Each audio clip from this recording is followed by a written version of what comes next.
Simple pendulum है। अभी जो हम डिस्कस करेंगे ना वो सिर्फ इस सिंपल पेंडुलम की मोशन को डिस्कस करेंगे, और जो हमारा सेकंड सेशन होगा उसमें हम इस दूसरा जो हमारे पास रेजोनेंस पेंडुलम सिस्टम है इसको हम डिस्कस करेंगे। अभी जरा ना हम देखते हैं कि ये हमारे पास पेंडुलम है, इसको मैं यहाँ से डिस्प्लेस करता हूँ मीन पोजीशन से, और जैसे मैं डिस्प्लेस करता हूँ तो इसकी ऑसिलेशंस जो है वो सेट हो जाती हैं। अब मैं अगर ये कहूँ कि यहाँ पे रेजिस्टिव फोर्स नहीं है, रेजिस्टिव फोर्स नहीं है, तो क्या होगा कि ये ऐसे ही मूव करता रहेगा। क्या इसकी एनर्जी का लॉस होगा? नहीं होगा। एयर रेजिस्टेंस नहीं है, इसकी एनर्जी का लॉस नहीं होगा। इसको हम नाम देते हैं कि ये फ्री ऑसिलेशंस है। क्या है? Free oscillation without any resistive force. जो ऑसिलेशन होती है सिस्टम की उनको हम क्या नाम देते हैं? Free oscillation. क्या नाम देते हैं? Free oscillation. अच्छा मुझे ये बताइएगा कि जब रेजिस्टिव फोर्स नहीं है तो क्या इसकी एनर्जी का लॉस होगा? नहीं होगा। एनर्जी का लॉस नहीं होगा तो इसका मतलब ये है कि यहाँ पे law of conservation of energy जो है वो होल्ड करेगा और एनर्जी सिस्टम की कांस्टेंट रहेगी। क्या रहेगी? कांस्टेंट। इससे अगली बात ये है कि क्या इसका एम्पलीट्यूड कभी कम होगा? नहीं। इसका एम्पलीट्यूड ऑफ वाइब्रेशन जो है वो कभी कम नहीं होगा, वो कांस्टेंट रहेगा। जिस एम्पलीट्यूड के साथ हम इसको मूव करेंगे उसी के साथ ये हमेशा मूव करता रहेगा। अच्छा अब मैं क्या करता हूँ कि यहाँ पे इंट्रोड्यूस करवा देता हूँ एयर रेजिस्टेंस। क्या इंट्रोड्यूस करवाता हूँ? Air resistance. अब बेटा इसको रेजिस्टिव फोर्स लग रही है, फ्रिक्शनल फोर्स लग रही है। जैसे हमारा ये एनवायरनमेंट है, मैं यहाँ पे फैन को ऑफ कर, फैन जो है वो ऑफ है तो इसको मैं ऑन कर देता हूँ, तो क्या होगा कि इसकी जो एम्पलीट्यूड ऑफ वाइब्रेशन है वो क्या होता जाएगा? कम होता जाएगा, और इसकी एनर्जी जो है उसका भी क्या होता जाएगा? लॉस होता जाएगा। तो अब हम इसको बोल रहे हैं वो डैम्प्ड ऑसिलेशन आ जाएगी। अब डैम्पिंग क्या होती है? डैम्पिंग ये होती है कि जब रेजिस्टिव फोर्स की मौजूदगी में किसी भी सिस्टम की ऑसिलेशन जो है ना उनको हम नाम देते हैं कि वो हमारे पास क्या है? Damped oscillations. क्या नाम देते हैं? Damped oscillation. डैम्प्ड ऑसिलेशन जो होती हैं इनकी जो एनर्जी होती है वो लॉस हो जाती है, और एम्पलीट्यूड ऑफ वाइब्रेशन जो है वो आहिस्ता आहिस्ता क्या हो जाता है? कम हो जाता है, डिक्रीज हो जाता है। ये बात आपने याद रखनी है। जो डैम्प्ड ऑसिलेशन है ना उसका हमें कोई फायदा भी क्या होता है या नहीं होता? तो बिल्कुल भी हमें डैम्प्ड ऑसिलेशन का फायदा होता है। कैसे होता है? आपने शॉक अब्जॉर्बर्स जो है ना वो देखे होंगे, मोटरसाइकिलों के शॉक भी दे जो जब आपको जंप वगैरह लगता है तो वो उसको अब्जॉर्ब कर लेते हैं। जी सर। तो उसमें भी क्या होता है कि पहले एम्पलीट्यूड ऑफ वाइब्रेशन बहुत ज्यादा होता है। अब ना उस शॉक के अंदर दो चीजें उन्होंने बनाई हुई हैं, लगाई हुई हैं। एक हमारे पास स्प्रिंग और दूसरा होता है लिक्विड फिल हुआ। कभी कभी आप देखें ना तो आपके शॉक जो होते हैं ना वो लीक हो रहे होते हैं, उसमें से जो लिक्विड है वो बाहर आ रहा होता है। तो ये दोनों चीजें क्या करती हैं कि वो एम्पलीट्यूड ऑफ वाइब्रेशन जो है उसमें डैम्पिंग लेके आती हैं। क्या करती हैं? डैम्पिंग। तो पहले अगर उसका एम्पलीट्यूड ऑफ वाइब्रेशन जो है ना बहुत लार्ज है ना तो आहिस्ता आहिस्ता क्या होता जाएगा? स्मॉल होता जाएगा, और जो आपको शॉक लगा हुआ है वो सारा आपके जो शॉक अब्जॉर्बर्स होते हैं वो क्या कर लेते हैं? अब्जॉर्ब कर लेते हैं। कुछ ऑसिलेशंस ऐसी होती हैं कि जिनको कंटिन्यू करवाने के लिए हमें मसलसल फोर्स रिक्वायर्ड होती है। तो ऐसी ऑसिलेशंस को हम नाम देते हैं फोर्स्ड ऑसिलेशन। अगर हम फोर्स को अप्लाई ना करें तो वो वाली ऑसिलेशन जो होती है ना वो डैम्पिंग की वजह से स्टॉप हो जाती हैं। उनका जो एम्पलीट्यूड है वो कम हो जाता है, एनर्जी उनकी जो है वो रिड्यूस हो जाती है, ज़ाया हो जाती है। जैसे आपकी फेलो जो है ना वो आपको झूला दे रही हो तो Aahista Aahista amplitude of vibration जो है ना वो कम होता रहता है। अब उसको अगर आप कंटिन्यूसली चाहते हैं कि आप झूला लेते रहें तो आप क्या करेंगे कि उसके ऊपर कंटिन्यूसली फोर्स अप्लाई करेंगे ताकि वो उसकी जो एनर्जी है उसका जो एम्पलीट्यूड है वो ज़ाया ना हो, वो जो है वो सेम रहे। ऐसी ऑसिलेशंस को हम नाम देते हैं फोर्स्ड ऑसिलेशंस। हम ना इसको कंसीडर करते हैं कि जैसे एक स्विंग है, झूला है, उसके ऊपर कोई किड जो है ना वो बैठा हुआ है, तो इसकी भी शक्ल वैसी है, ये रोप और ये हम इसको किड जो है ना वो कंसीडर कर लेते हैं। अच्छा अब ना रेजिस्टिव फोर्स जो है वो नहीं है, रेजिस्टिव फोर्स नहीं, तो मैं इसको अगर स्विंग देना शुरू कर दूं तो अगर मैं इसके ऊपर फोर्स लगाऊं, क्या करूं? फोर्स लगाऊं। क्या करूं? फोर्स लगाऊं। अब मेरे फोर्स लगाने की एक फ्रीक्वेंसी है और एक इस सिंपल पेंडुलम की फ्रीक्वेंसी है। एक क्या है? इस सिंपल है पेंडुलम की फ्रीक्वेंसी है। इसकी पे यानी कि हम सिंपल ये कह सकते हैं कि जो frequency of the simple pendulum है वो दो चीजों के ऊपर डिपेंड करेगी। कौन कौन सी? एक हमारे पास है लेंथ ऑफ द स्ट्रिंग और दूसरा है value of the acceleration due to gravity. तो क्या इस में मौजूद जो हर एक सिंपल पेंडुलम एक्ट कर रहा है, क्या उस के लिए जो जी की वैल्यू वो कांस्टेंट है या नहीं है? मतलब एक ही प्लेस के ऊपर पड़े हुए हैं, तो यहाँ पे एल्टीट्यूड सेम है सबकी अर्थ से, तो इसलिए यहाँ पे जी की वैल्यू क्या होगी, हर एक के लिए क्या होगी, कांस्टेंट होगी। तो इसका मतलब ये है कि इन सब के लिए जी की वैल्यू तो होगी कांस्टेंट। अब जो दूसरा फैक्टर इसको इफेक्ट कर सकता है टाइम पीरियड को, वो हमारे पास है लेंथ ऑफ द स्ट्रिंग। क्या है? Length of string. अच्छा, अब इन सब की लेंथ ऑफ स्ट्रिंग डिफरेंट है, तो इसका मतलब ये है कि इनका जो टाइम पीरियड होगा वो भी क्या होगा, डिफरेंट होगा। तो ये हम ये कह सकते हैं कि जब इनका टाइम पीरियड डिफरेंट होगा तो इन सब की फ्रीक्वेंसी भी क्या होगी, डिफरेंट। अब इनकी लेंथ के अकॉर्डिंग जो इनकी फ्रीक्वेंसी है जिसके साथ ये मूव कर सकते हैं, उसको हम नाम देंगे कि वो इनकी नेचुरल फ्रीक्वेंसी। क्या है? Natural frequency. शाबाश, क्या है? Natural frequency.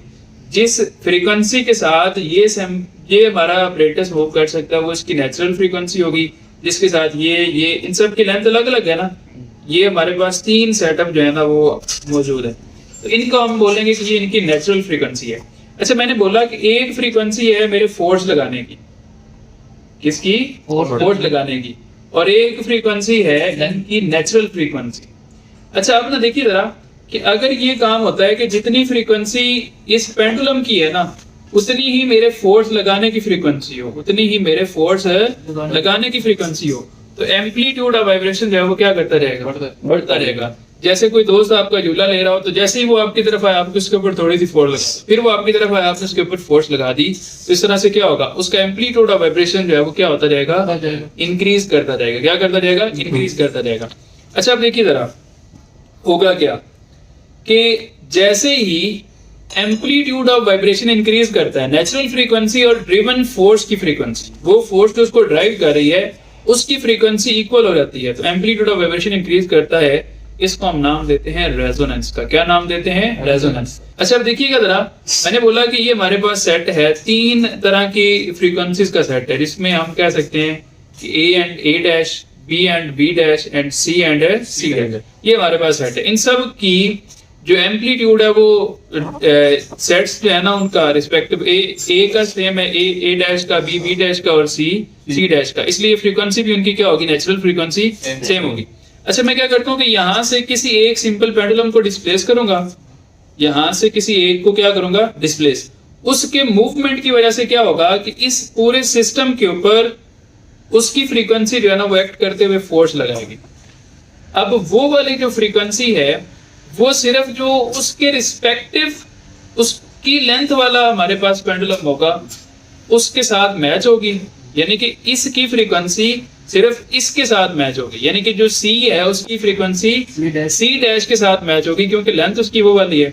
अब ड्रिवन फोर्स और नेचुरल फ्रीक्वेंसी मैच हो जाएंगे और इसका एम्पलीट्यूड जो है वो क्या हो जाएगा, बढ़ जाएगा। एम्पलीट्यूड ऑफ वाइब्रेशन क्या हो जाएगा, बढ़ जाएगा। अच्छा, अब देखते हैं जरा कि हम इसको जो है ना वो एक्सपेरिमेंटली परफॉर्म करके देखते हैं कि क्या ऐसा होगा या नहीं होगा।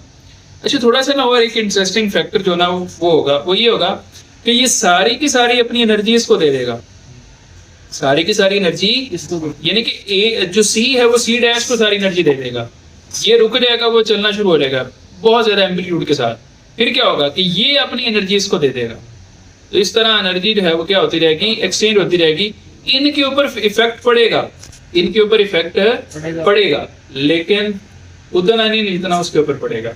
आप लोग जैसे बोलते हैं ना कि उसकी और मेरी, मतलब आप कहते हैं कि मेरा जो दोस्त है और हमारी वाइफ जो है ना वो मैच होती है, ये लेक्चर हो रहा है ना तो मेरे लोग एंड वेक की तो मैंने पता लग जाता है क्योंकि कहने लगे। तो ऐसे ही यहाँ पे भी क्या हो रहा है कि उन दोनों की आपस में क्या हो जाती है, वाइस मैच हो जाती है। उन वाइस मैच होने की वजह से फ्रीक्वेंसीज जो है ना वो एम्पलीट्यूड इंक्रीज हो जाता है। इसकी एग्जांपल थोड़ी सी मैं बताता हूँ आपको कि जो रेडियो होता है, जो टेलीविजन होता है, उसमें भी रेजोनेंस जो है वो अपना रोल जो है वो प्ले करती है। कैसे? इसमें एक एंटीने के ऊपर जो फ्रीक्वेंसी आ रही है वो आ रही है, एक हमने जो उसके अंदर सर्किट लगाया उसकी फ्रीक्वेंसी है। जैसे दोनों फ्रीक्वेंसीज मैच करते हैं, जैसे आप ट्यून करते हैं जी 96.6 आप जैसे करते हो, तो वो ऊपर वाली और जो रेडियो वाली फ्रीक्वेंसी होती है वो दोनों मैच कर जाती हैं। एम्पलीट्यूड ऑफ वाइब्रेशन जो साउंड होती है उसका क्या हो जाता है, बढ़ जाता है, और आपको वो वाला रेडियो स्टेशन जो है ना वो सुनाई देना शुरू हो जाता है। ऐसे ही टीवी की ट्यूनिंग जब आप करते हैं तो बेसिकली आप क्या करते हैं, फ्रीक्वेंसीज मैच करते हैं। क्या करते हैं, फ्रीक्वेंसीज जो है ना वो आप मैच करते हैं। तो अब यहाँ पे देखिए जरा कि यहाँ पे कैसे जो है ना वो फ्रीक्वेंसी मैच होती है। हम इस जो हमारा पेंडुलम रेजोनेंस सिस्टम है इसको हम जो है ना वो डिस्क्राइब करते हैं। हम बी एंड बी डैश को जो है ना वो ऑब्जर्व करते हैं।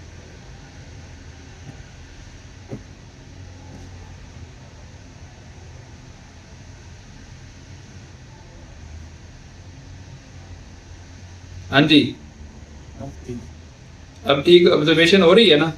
अब ये देखो ये क्या हो गया है, रुक गया है, और ये सबसे ज्यादा एम्पलीट्यूड के साथ वो वाइब्रेट कर रहा है, सबसे ज्यादा एम्पलीट्यूड के साथ है, ये बिल्कुल स्टिल हो गया है। अब इसने चलना शुरू कर देना और उसने रुक जाना है, ये देखो ये चलना शुरू हो गया और वो रुक गया। तो इस तरह से एनर्जी क्या हो रही है, ट्रांसफर हो रही है, एनर्जी क्या हो रही है, ट्रांसफर हो रही है। तो ये हमारे पास था इस तरह से ए एंड जो ए डैश है उसको भी हम कर सकते हैं। इससे अगली और इसकी एग्जांपल जो है ना वो क्या है, एक हमने इलेक्ट्रिकल रेजोनेंस की एग्जांपल देखी, कौन सी, radio and television, radio and television. इसके बाद और कौन सी जो है ना वो हमारे पास इसकी एग्जांपल्स हो सकती हैं। तो जो इसमें आपकी एग्जांपल हो सकती है, आप लोग जो करते हैं ओवन यूज करते हैं, उसमें भी रेजोनेंस जो है ना वो क्रिएट होके और हीट प्रोड्यूस करती है। कैसे करती है जी, अच्छा देखो, क्या कोई ऐसा खाना होता है कि जो वाटर वेपर्स या जो होती है चिकनाई उसके बगैर हो? सब फूड में वाटर वेपर्स होते हैं ना, कोई बिल्कुल वाटर वेपर्स के बगैर खाना नहीं होता। तो हमें ये पता है कि हर एक पार्टिकल जो है ना वो ऑसिलेट कर रहा होता है, सॉलिड के अंदर, लिक्विड्स के अंदर हर एक पार्टिकल क्या कर रहा है, ऑसिलेट। तो उसकी ऑसिलेशन की कोई खास फ्रीक्वेंसी होगी या नहीं होगी, होगी। अच्छा, उसको हम नाम देंगे कि वो नेचुरल फ्रीक्वेंसी। क्या है, नेचुरल फ्रीक्वेंसी। हमने क्या किया कि हमने ओवन लिया, ओवन के अंदर उस फूड को प्लेस किया, ऑन जैसे ही ऑन किया तो उसमें माइक्रोवेव जो है वो डिफरेंट फ्रीक्वेंसी के साथ उस खाने को हीट करेंगे। माइक्रोवेव जो है वो डिफरेंट फ्रीक्वेंसी के साथ क्या करेंगे, उसको हीट करेंगे। अब कुछ की पार्टिकल्स की वाटर के साथ फ्रीक्वेंसी मैच हो जाएगी और कुछ की उस चिकनाई के साथ जो है वो मैच हो जाएंगी।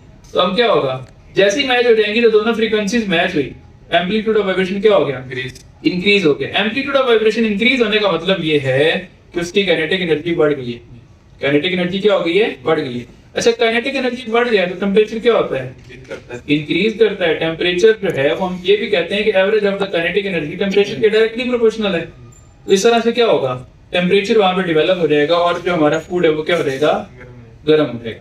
तो ये उसकी जो है वो हमारे पास एग्जांपल आ गई। अच्छा, ऐसे ही और कौन सी एग्जांपल हो सकती है इसकी, हाँ, जो कभी आपने देखा हो कि जो हमारे पास सोल्जर्स होते हैं, जो सोल्जर्स होते हैं वो किसी चले, किसी ब्रिज के ऊपर चले तो वो टूट जाएगी। क्यों टूटेगी, वो इसलिए कि उस ब्रिज की भी एक फ्रीक्वेंसी है, उस ब्रिज की भी क्या है, एक फ्रीक्वेंसी। अच्छा, सोल्जर्स के जो चलने का स्टाइल होता है ना वो ये होता है कि वो राइट लेफ्ट वो एक खास फ्रीक्वेंसी के साथ, एक रिदम के साथ जो है ना वो उठाते हैं और रखते हैं।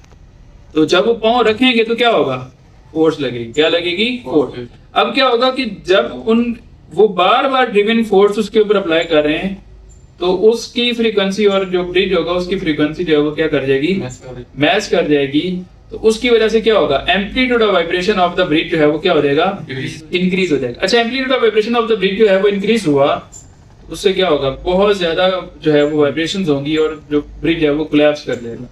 अब इस चीज से बचने के लिए वो करते क्या है कि जब भी मार्च करते हुए जो सोल्जर्स होते हैं वो जा रहे हो, पुल से गुजरना हो, तो वो उनको कहते हैं कि भाई आप जैसे आम लोग चलते हैं ना, फौजी स्टाइल में ना चलें, आप अपने जो स्टेप्स हैं वो ब्रेक करते हैं, मतलब जो फौजी स्टाइल है वो उसमें आप ना चलें। एक दफा ऐसा हुआ भी था कि एक पुल के ऊपर से ऐसे फौजी जो है वो जा रहे थे तो वो कोलैप्स कर गया और उसकी वजह से जो है वो जानी नुकसान हुआ। ऐसे ही इसका और क्या इसकी एग्जांपल हो सकती है, और देखिए जरा कि बाज़ औक़ात जो होता है ना, हेलीकॉप्टर जो होता है उसके अंदर भी इसकी वजह से डैमेजिंग हो सकती है। कैसे, उसके जो पर होते हैं ना, जो विंग्स होते हैं वो रोटेट कर रहे हैं, उनकी एक खास फ्रीक्वेंसी होती है, उनकी एक खास फ्रीक्वेंसी होती है। उसका जो इंजन है उसकी भी एक खास फ्रीक्वेंसी होती है। तो वो जब दोनों मैच कर जाते हैं, इंजन तो कितना एम्पलीट्यूड ऑफ वाइब्रेशन बढ़ाएगा, कोई नहीं बढ़ा सकता, लेकिन जो पर होते हैं उनका एम्पलीट्यूड ऑफ वाइब्रेशन क्या हो जाता है, इंक्रीज हो जाता है। जब उनका एम्पलीट्यूड ऑफ वाइब्रेशन इंक्रीज करता है तो देन क्या होता है, वो कोलैप्स कर जाते हैं और वो बड़ा एक अजीब किस्म का जो है ना उनके अंदर बिहेवियर आता है और वो तबाह हो जाता है।